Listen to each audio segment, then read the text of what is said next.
아론의 금송아지 숭배 이후에 우여곡절 끝에 드디어 이 성막 건설이 시작됩니다. 성막은 하나님께서 거하시는 이 에덴 동산의 재창조이며 예수 그리스도의 몸의 예표이기도 한 그러한 곳입니다. 그런 점에서 이스라엘 백성들에게 이 성막 건설은 그들의 삶의 중심에 하나님을 두는 그런 시작점이 되기 때문에 무척이나 중요한 의미를 담고 있습니다. 인간은 무슨 일을 하기에 앞서서 그 끝을 가늠해 봅니다. 대학을 들어가기 전에 무슨 공부를 할지, 그리고 이 학위를 가지고 졸업 후에 어떠한 일을 하게 될지를 계산해 봅니다. 약대를 들어간다면 약사로 살아갈 것을 예상하겠죠. 법대에 들어간다면 판사나 변호사 혹은 검사로서의 삶을 예측합니다. 어느 정도의 시간과 얼마만큼의 이 노력이 드는지, 일의 강도나 또 내가 하게 될 일의 범위와 의미는 어떠한지 우리는 어떠한 일을 시작하기 전에 그렇게 예측해보고 가늠한 것이죠. 하나님의 백성은 이 태어나면서부터 죽음까지의 한 인생으로 봅니다. 하지만 죽음이 끝이 아니라 그 이후에 이어지는 영원한 삶을 바라보면서 우리는 이 땅에서의 삶을 바라봅니다. 영위합니다. 오늘 이 이스라엘 백성들의 삶의 중심이 될 이 성막을 건설함에 있어서 가장 먼저 이 안식일을 규정한 것은 우리의 삶의 중심은 결국 이 영원한 안식 되시는 하나님 아니라는 것을 여실히 보여줍니다. 우리가 노동하는 이유도 하나님이요, 우리가 쉼을 얻는 이유도 바로 우리의 영원한 안식처 되시는 우리 주 하나님이심을 보여주고 있는 것입니다. 천지 창조를 하신 하나님께서 졸지도 주무시지도 않으시며 그의 백성을 밤낮 살피시는 그 하나님께서 피곤하지도 공고하지도 않으시는 그 하나님께서 6날 동안은 우주 만물을 창조하신 후에 이 7째 날 샤바트 곧 안식을 취하시며 우리에게 영원의 의미를 분명히 해 주셨습니다. 저와 여러분들에게 오늘 수고가 있습니까? 오늘 하루의 끝에 고단함과 또 지치는 어려움이 예상됩니까? 수고하고 짐진 자들아 다 내게로 오라. 내가 너희를 쉬게 하리라. 그 펴신 두 팔로 우리를 영원한 안식으로 날마다 인도하시는 그 주님께서 저와 여러분들을 안아주고 계십니다. 오늘 본문 말씀을 통해서 우리가 함께 묵상하며 또 우리에게 참 영원한 안식을 주시는 주님과 오늘도 내일도 영원토록 동행하시는 저와 여러분들 다 되시기를 주님의 이름으로 축원합니다. 이집트의 바로 왕은 백성들에게 쉼 없는 노동을 부여했습니다. 무한 생산을 요구하는 동시에 백성들에게는 쉼을 허락하지 않는 그러한 극악무도한 자였습니다.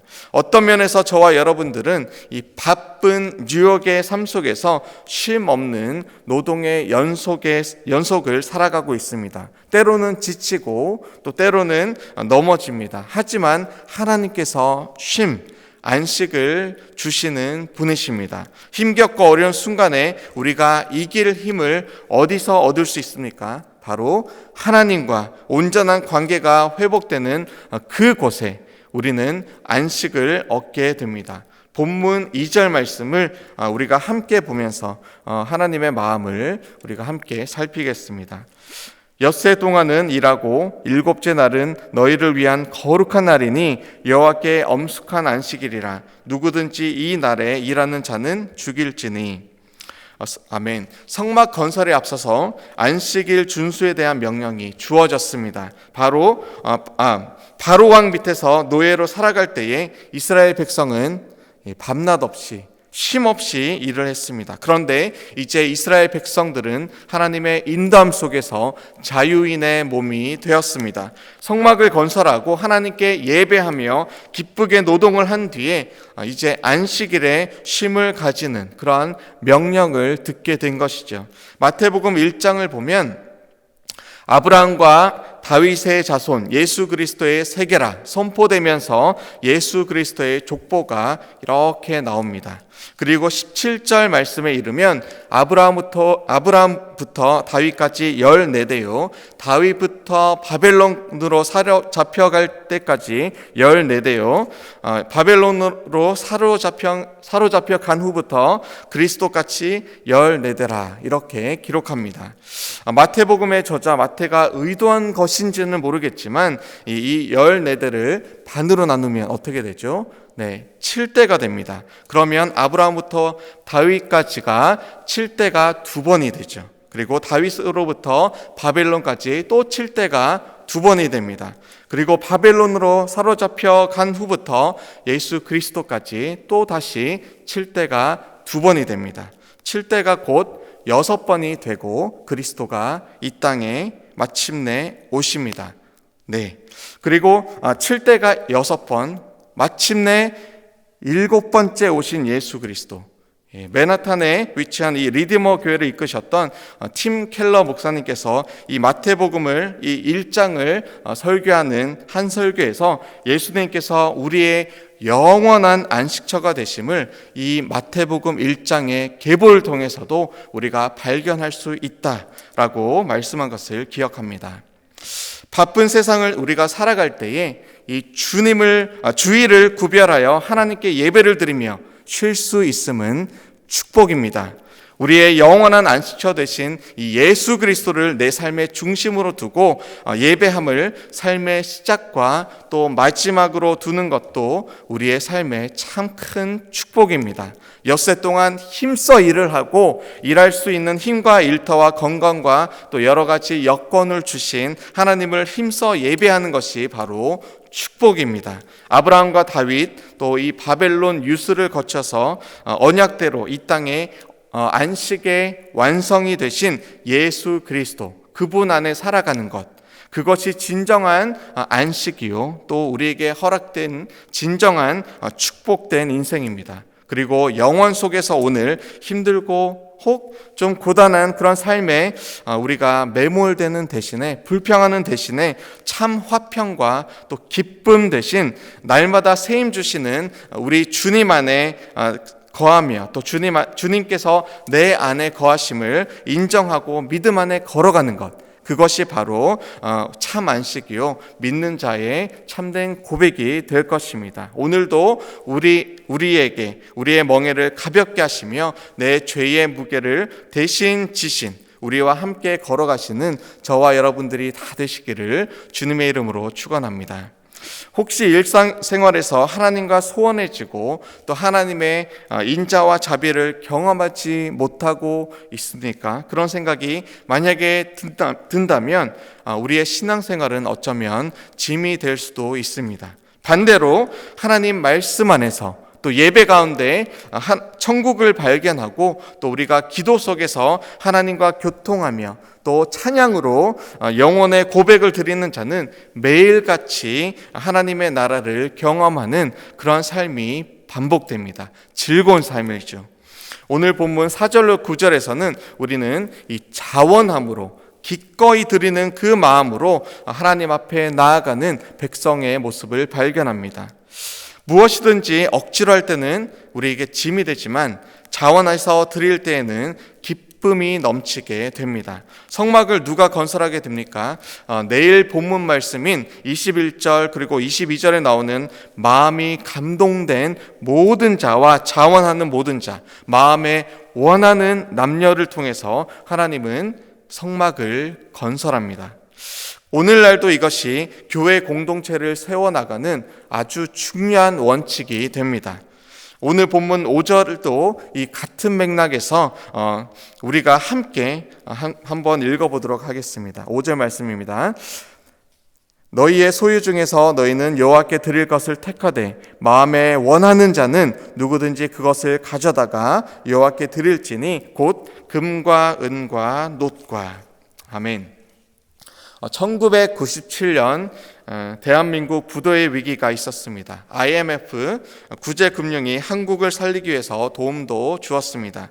그런데 정말 감동적인 기억이 있습니다. 바로 이 대구 국채보상운동기념사업회가 1997년부터 2년 동안 전국적으로 벌인 금 모으기 운동, 아마 여기서도 기억하시는 분 혹은 참여하신 분도 있을 것이라 생각을 합니다. 사실 금 자체가 이 한국의 모든 빚을 갚거나 이 외환 위기를 극복하는 주된 이유가 될 수는 없었지만, 위기 속에서 전 국민이 이 똘똘 뭉쳐서 이 어려운 현실을 직시하고 또 마침내 극복해 나가는 원동력이 되었다는 점은 많은 국민이 공감하는 바입니다.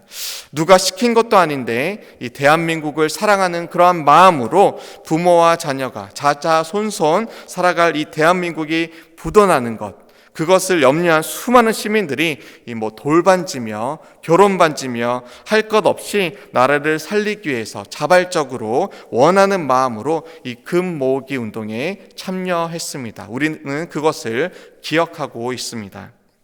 새벽을 깨우며 말씀과 기도로 또 찬양으로 하루를 시작하시는 성도님들을 보면 참으로 자원함으로 그 삶을 하나님을 향하여 드림을 보게 됩니다. 느끼게 됩니다. 누가 시켜서 한다면 몇 날, 몇 주 가지 못해서 포기할 것입니다. 그런데 날마다 말씀을 묵상하고 또 새벽을 깨우고 예배를 드리며 찬양과 기도의 삶을 드리는 성도님들을 볼 때면 자원하는 심령의 소중함을 보게 됩니다. 애굽의 바로는 이 채찍과 또 가혹한 처벌을 가지고 이 국고성 비돔과 라암셋을 건축하게 하였습니다. 백성들을 노예로 삼고 이 학대를 통해 개인의 욕심과 욕망을 달성하고자 한 것이죠. 하지만 이 우리 주 하나님께서는 우리에게 참 자유함을 주시고 죄와 사망으로부터 건져 주셨으며 죽음으로 달려갈 인생을 영원한 생명 가운데로 옮겨 주셨습니다. 그리고 이 하나님의 임재를 날마다 경험할 수 있는 그 길을 이 성막을 통해서 열어주셨습니다. 그것도 자원하는 심령의 십시일반 헌신을 통해서 주님의 임재가 일어나는 그 공간을, 그 장소를 허락해 주신 것이죠. 오늘도 예수 그리스도의 몸된 교회 공동체를 위해서 자발적으로 헌신된 수많은 성도님들이 계십니다. 굶주린 자를 위해서 전도지에 10불짜리 지폐를 놓고 예수님은 당신을 사랑하십니다. 예수님 믿고 구원받으세요. 오늘도 그렇게 전도의 길을 떠나는 자들이 있습니다. 태신자들을 놓고 기도하면서 교회로 예수 그리스도께로 초청장을 나누는 성도님들의 귀한 헌신이, 수고가 오늘도 이어지고 있습니다. 교회의 예배와 모임이 원활하게 이루어지도록 다양한 모습으로 보이든 보이지 않든 어떤 곳에서도 섬기는 자들이 매일처럼 일어나고 있습니다. 가정에서 또 직장에서 교회에서 세상 속에서 주님께 헌신된 자발적으로 섬기는 주님의 모든 성도님들께 오늘도 하나님의 이 크신 은혜와 은총이 넘치시기를 주님의 이름으로 축원합니다. 마지막으로 신앙 공동체는 이 은사를 따라서 섬기는 곳임을 10절로 또 19절 말씀 속에 우리는 발견합니다. 그렇다면 성도가 누구입니까? 우리가 가진 재능과 또 하나님께서 주신 소유물이 하나님께서 주신 선물임을 깨닫는 자, 그런 자가 바로 성도입니다. 성막을 누가 세웠습니까? 바로 마음이 지혜로운 자, 즉 이 기술 있는 사람, 하나님께 헌신된 그러한 자들이 참여해서 세웠습니다. 이 지성과 또 열정을 겸비한 사람이 바로 성도입니다. 우리에게 주신 영적인 선물이 무엇이 있는지 우리는 한번, 그렇기 때문에 오늘 다시금 나를 돌아보면서, 우리를 돌아보면서 살펴볼 필요가 있습니다. 10절을 우리 함께 읽도록 하겠습니다. 무릇 너희 중 마음이 지혜로운 자는 와서 여호와께서 명령하신 것을 다 만들지니. 아멘. 성막의 모든 비품들이 이어진 11절부터 19절까지 이렇게 정말 수없이 나열이 됩니다.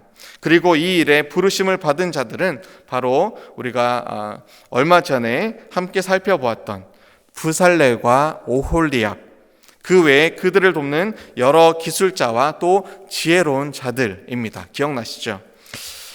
한 해를 마무리하는 10월과 11월 정도가 되면 이 교회의 각 부서에서 이 새해를 준비하게 됩니다. 지금 우리는 2022년을 준비하고 있습니다. 여러 가지 사역을 놓고 사역 계획을 또 연간 계획표를 만듭니다. 한 해의 사역을 돌아보고 올해를 돌아보고 이제 다가올 다음 한 해를 기도하면서 각 부서를 섬기는 부서장들과 또 교역자가 한 마음으로 여러 가지 계획을 짜고 또 예산을 짜고 기도하면서 그렇게 교회의 비전과 또 방향에 맞게 여러 가지를 조율을 하게 됩니다. 여기서 중요한 것이 무엇입니까? 헌신된 하나님의 사람들이, 지혜로운 자들이, 주님을 따르는 그 자들이 은사에 따라 하나님 허락하신 그 은사를 따라서 주님의 교회를 협력하여 섬긴다라는 것입니다. 하나님 주신 재능과 이 소유물을 주님 앞에 드려서 가장 아름다운 모습으로 조금도 낭비되거나 또 혹 모자람 없이 모든 영적인 선물을 하나님 주신 것들을 아름답게 사용한다라는 것입니다. 어린아이로부터 어르신들까지 모든 분들이 하나님을 만나고 경험하고 예배하는데 가장 적합한 것이 무엇일까? 어떻게 우리가 섬길 수 있을까? 그렇게 치열하게 고민하며 또 기도하며 계획하는 것이죠. 예배와 전도, 선교와 구제, 그리고 성도들의 교제가 우리의 머리 대신 주님을 중심으로 잘 이루어질 수 있도록 각자에게 허락하신 그 재능으로 함께 모여서 섬기게 됩니다. 새벽을 깨우신 우리 모든 퀸자는교회 성도님 여러분들께서도 이 부살렐과 오홀리압과 같이 성막을 짓고 성소의 물건들을 만들고 관리하던 그 기술자와 또 모든 지혜로운 자들과 같이 하나님께서 주신 재능과 또 물질과 시간과 우리의 모든 삶을 다하여서 2022년 다가올 한 해도 열심으로 헌신하시기를 축복합니다. 겸손한 마음과 모습으로 나는 혹 드러나지 않지만 예수 그리스도의 그 아름다운 이름이 드러나는 그 일에 성령의 다스림을 받는 그러한 겸손한 모습으로 거룩하신 하나님을 우리가 경외하는 마음으로 헌신되시는 저와 여러분들 다 되시기를 주의 이름으로 축원합니다. 오늘 우리가 스스로에게 한번 이렇게 질문해 보았으면 좋겠습니다. 어떻게 하면 우리 교회가, 우리 KCQ가 하나님이 주시는 안식을 누리는 이 성막 공동체가 될 수 있을까? 한번 오늘 하루 고민하면서 기도하면서 그렇게 지내보시면 좋겠습니다. 정답은 이미 받은 하나님께서 허락해 주신 모든 은혜를 하나하나 헤아려 보면서 감사함으로 나아가는 것이죠. 이미 주신 예수 그리스도의 희생과 사랑과 또 은혜를 우리가 감사하는 것입니다. 그리고 하나님께서 우리 각자에게 주신 각가지 다른 여러 가지 은사들을 살피며 그것을 사용하는 것이죠. 각기 다르지만 연합할 때에 참으로 아름다움을 선사하는 그 여러 가지 다양한 은사들을 가지고 그리스도의 은혜 앞에 오늘도 감사함으로 나아가시기를 축원합니다. 그곳에 주님이 임재하시고 영원한 안식이 깃들 것입니다. 우리 KCQ 가운데 영원한 안식 되시는 그리스도의 참 쉼이 있습니다. 예배를 드리며 회복이 임하고 예배를 섬기는 자원하는 다양한 은사들이 합하여서 천국이 경험되는 은혜가 저와 여러분들에게 오늘로부터 영원까지 함께 하시기를 주의 이름으로 축원합니다. 함께 기도하시겠습니다. 주님 감사합니다. 우리의 영원한 안식 되시는 주님 안에 내가 거하며 주님 내 안에 거하게 하시니 감사합니다. 주님 자원하는 심령으로 주님을 섬기기 원합니다. 우리에게 각가지 은사를 허락하셨을 때 우리가 연합하여서 또 주님의 몸된 교회를 세워가기 원합니다.